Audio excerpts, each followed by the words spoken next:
You know, it's pretty rare that a piece of ancient writing has a direct, measurable impact on our lives today. But we're about to dive into a 500-year-old hymn that seems to be doing exactly that. It's kind of bridging this huge gap between, ancient spiritual traditions and modern science. So let's get into it. So let me just ask you this straight up. Can a 500-year-old hymn actually change your biology? I know, it sounds a little bit like science fiction, right? The whole idea that a bunch of verses written centuries ago could literally alter your physical state. But, well, that's the big question we're tackling. And the evidence, it's pretty startling.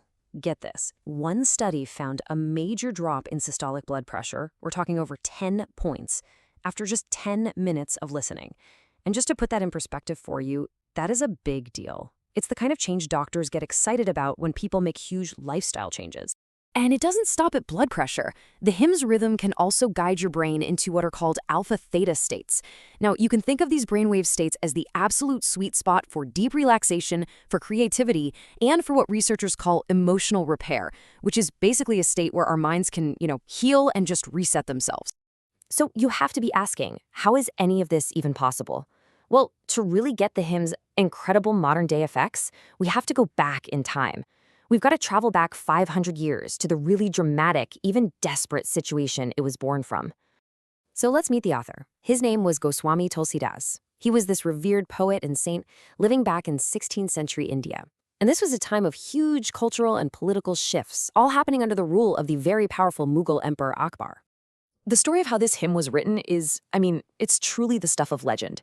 So Tulsidas gets summoned to the emperor's court and is ordered to perform a miracle. When he refuses, basically saying his devotion wasn't some kind of magic show, he's thrown in prison. And it was right there, in that state of crisis, over 40 long days, that he composed these 40 verses. The story ends, and you can't make this up, with a literal army of monkeys swarming the palace, creating so much chaos that it led to his immediate release. And that story, right there, perfectly captures the hymn's entire identity. It's known as Sankat Mochan, which literally translates to the Redeemer of Crises. See, it wasn't written in some peaceful monastery. It was forged in a prison cell, born out of total surrender and a desperate plea for help. Okay, so we've got the why of its creation. But now let's dig into the how. What is it about the intelligent design, the very architecture of this hymn, that gives it such a powerful effect? So the heart of the hymn is written in this poetic meter called a chopai, and it has this super specific 16-beat cycle. And here's the cool part.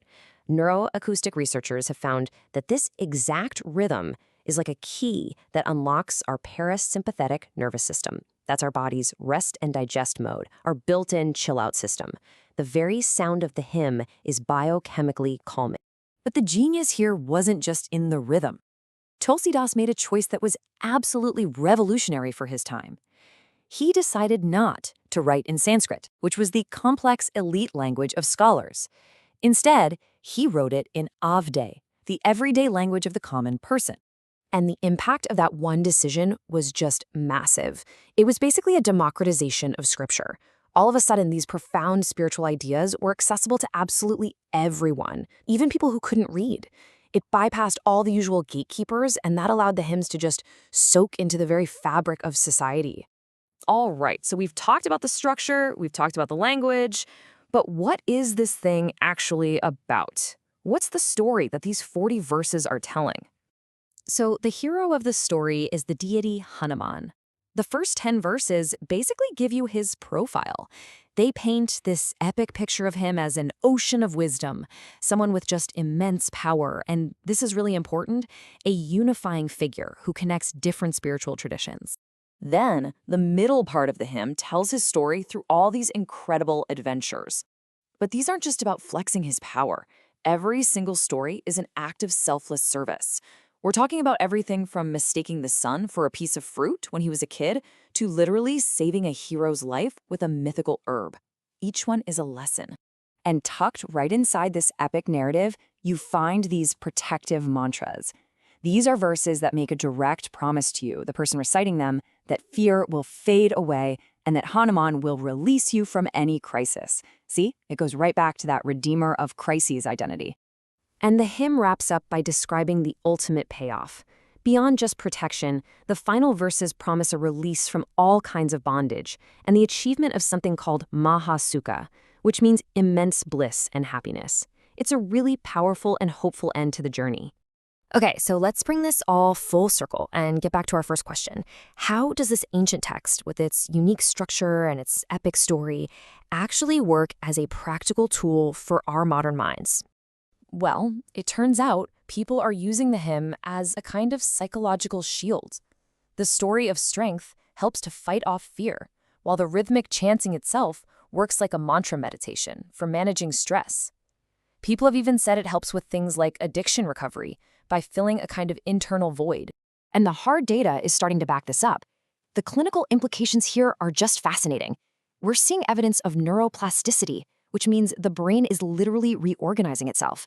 For example, in one study, students' test scores on a cognitive task jumped from an average of 78.3 to 94.1 after they started a regular practice. So this isn't just about feeling good. We are talking about measurable changes in brain function.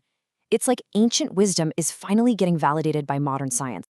So what's the secret sauce here? Why does a poem from the 16th century still resonate so deeply in our totally hypermodern digital world?